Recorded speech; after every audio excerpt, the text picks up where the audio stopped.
transtorno que pode ser confundido com timidez, falta de atenção ou excentricidade. O autista tem dificuldades de comunicação, socialização e comportamento. Então, como ajudá-lo a conviver em sociedade? No Saiba Mais de hoje, vamos aprender sobre o autismo. Quer saber também? Fique ligado. Quem participa desse bate-papo é Margarete Marques, psicóloga da Abraci-DF, a Associação Brasileira de Autismo, Comportamento e Intervenção.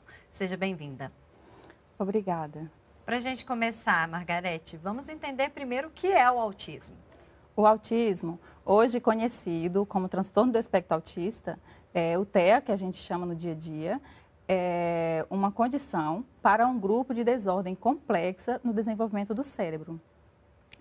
É muito comum, Lília, os pais perguntarem para a gente, mas o que é o espectro? Né? Porque aí os pais ficam sem saber o que aconteceu, que deixou de chamar, né? Transtorno do autismo e virou espectro.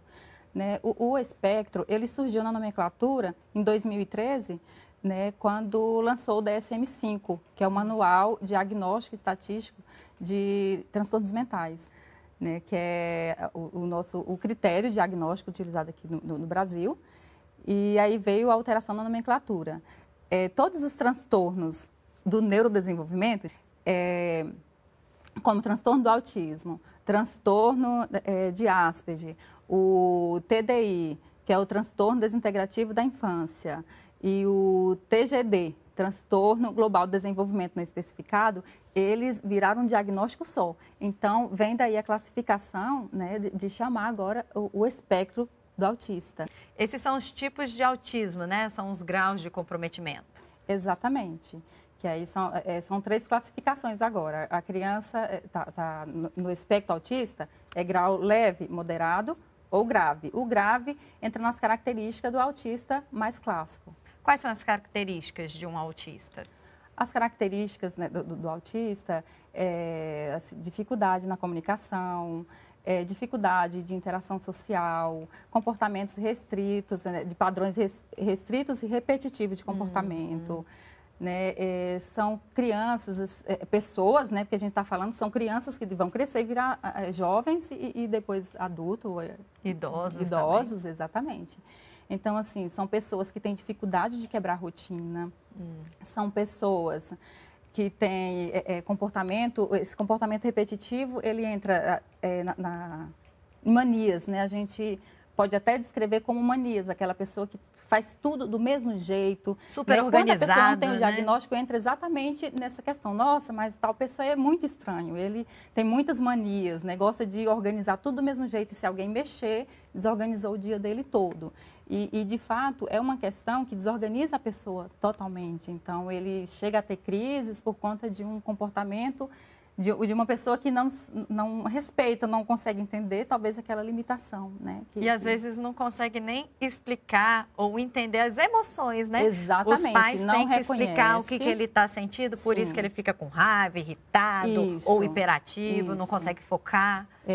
Então, é até uma questão que a gente trabalha com os pais, que os pais, eles acham que falar com a criança, né, assim, muda a expressão, a criança vai entender que muitas vezes a criança não sabe fazer essa leitura da expressão, se a gente está com raiva ou se a gente está feliz, para ele aquilo não faz uma diferença.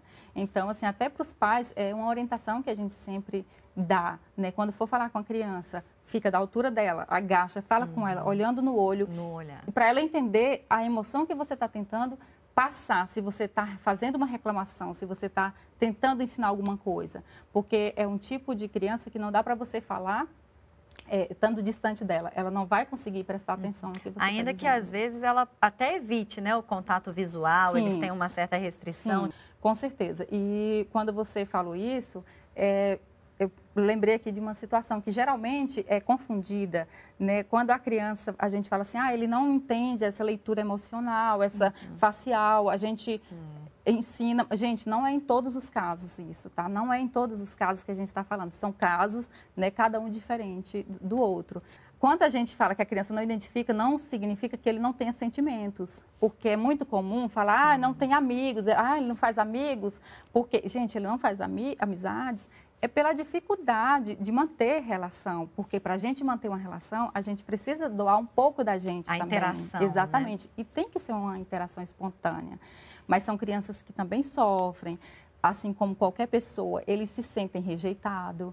Então, assim, essa questão da gente saber trabalhar a aceitação é muito importante. Fora o apego a objetos e até mesmo Sim. como os animais podem facilitar, né, nessa interação. Sim, sim. Tem questões que a criança tem um apego naquele objeto, mas não é nem para brincar. Ele quer, tem um bichinho de pelúcia, alguma coisa, ele vai para os lugares, tem que levar, mas não aquela questão de ter que brincar. É como uma parte mesmo que tem que estar com ele, entendeu? É bem interessante também essa questão. Existe uma causa específica para o autismo? Assim, a causa está sempre relacionada à genética, né? É de ordem genética.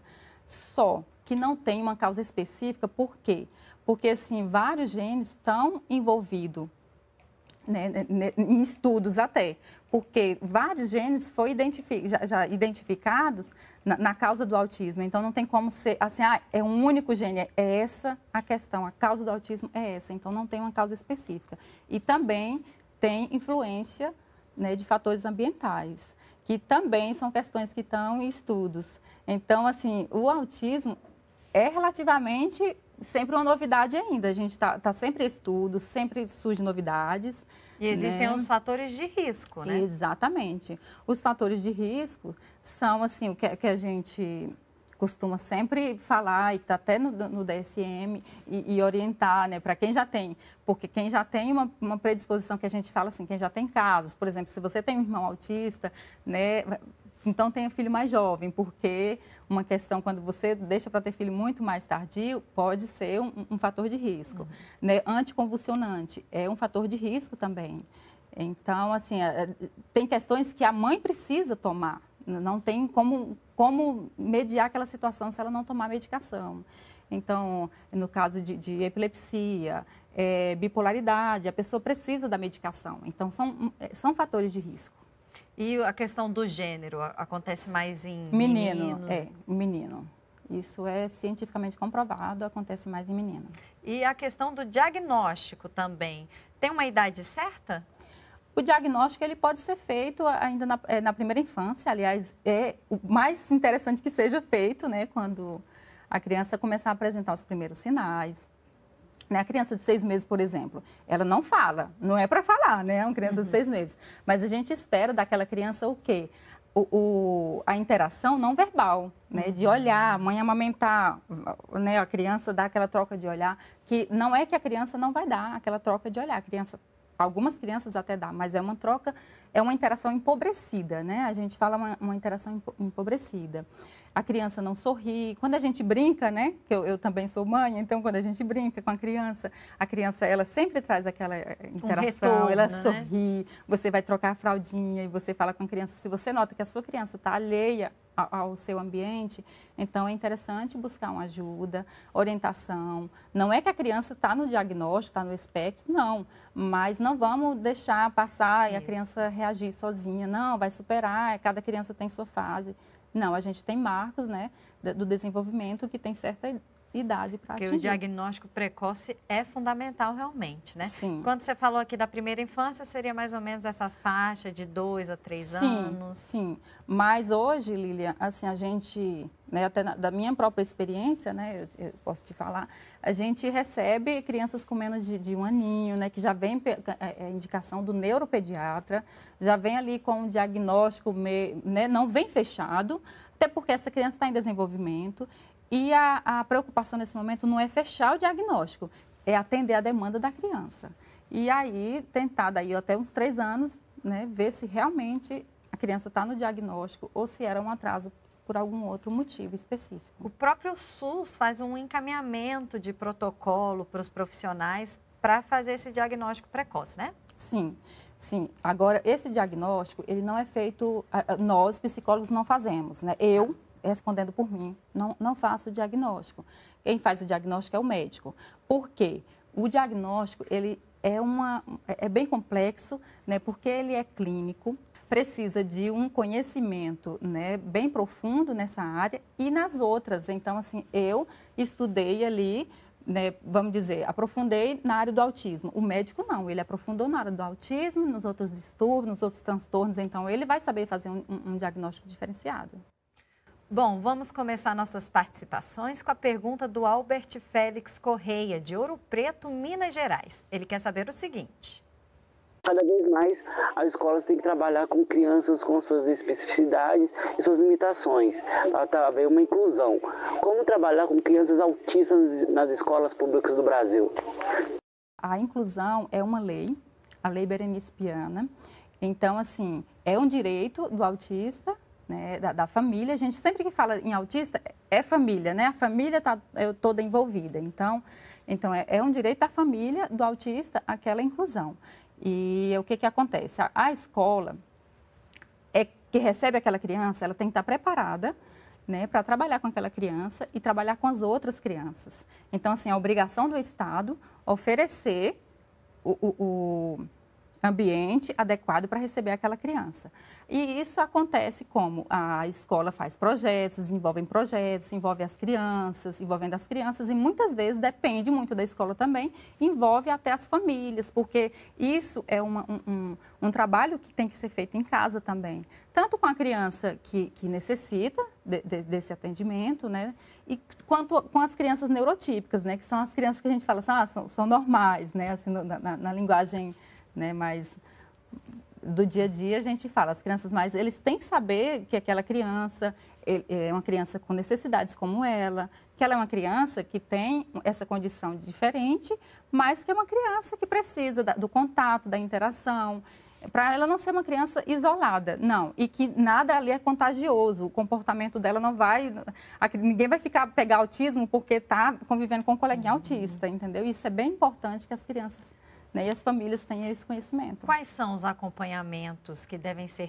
feitos? Os acompanhamentos, depende do grau, depende, mas assim, geralmente, depende da necessidade da criança no espectro. Mas uma criança que vai precisar de fono, geralmente tem uma fala mais comprometida, é uma criança que precisa do terapeuta ocupacional para trabalhar habilidades motoras, ou do educador físico, psicólogo, é o pedagogo, é o neuropediatra, porque o psiquiatra também, né? Então, assim, é uma equipe multidisciplinar, exatamente. Né? Uma telespectadora do programa Saiba Mais nos enviou um questionamento pelo WhatsApp. Vamos conferir. Meu nome é Maria das Graças de Souza Melo. Eu moro no Rio de Janeiro, na cidade de Campo Grande. O nome do meu filho é João Pedro de Souza Venuti. Ele é portador do autismo. Eu gostaria de saber mais onde eu encontro atividade para eles. Sim, ela quer saber sobre atividades, né, para envolver o filho, para inserir na comunidade onde ela mora. Eu acho interessante ela buscar apoio, né, assim, sempre que eu escuto essas dificuldades, falo, busca apoio na Secretaria da Saúde, né, na Prefeitura, se é o caso do estado onde você mora. Se for uma né? cidade pequena, exatamente, né, que às se for uma vezes cidade não pequena. Porque, assim, é difícil para a gente que está distante falar de uma realidade do outro estado. Então, é importante que você busque apoio em quem está habilitado para te dar, que é a Secretaria da Saúde, a Prefeitura, são esses órgãos que têm que prestar esse atendimento. E foi bom a Maria ter falado o termo portador, que é muito comum a gente dizer, mas é por falta de desconhecimento mesmo, porque é errado falar portador, né?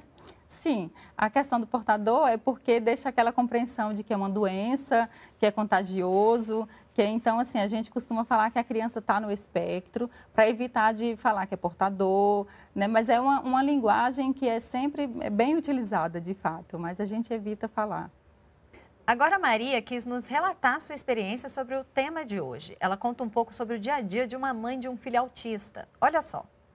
O meu filho não tem mediador. Eu faço mediador do meu filho na escola. Eu quero deixar bem claro, a inclusão do meu filho na escola aqui foi muito bem aceita.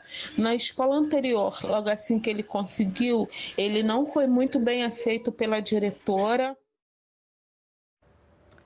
Ela falou que ela faz o papel do mediador. Não é um papel dos pais, né? É um papel de algum profissional da saúde ou da educação, que seja dentro da necessidade que aquela criança apresenta, maior dificuldade, que seja um fono, que seja o pedagogo, o psicólogo ou o profissional que ele mais tem necessidade. E o que o mediador faz? O mediador, ele é um facilitador, ele não é para fazer pela criança, é um facilitador das atividades, né, da interação social, com o objetivo dessa criança se tornar mais independente, né, adquirindo autonomia. Nós estamos chegando ao fim do programa, mas antes, fala pra gente o número, né? São quantos autistas no Brasil atualmente? Tá, aqui no Brasil, a gente não tem um estudo, né, para definir um número real assim.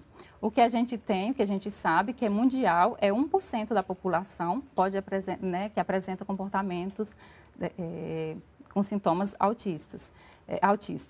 Então, por essa referência, a gente tem aí, aqui no Brasil, em torno de 2 milhões de autistas.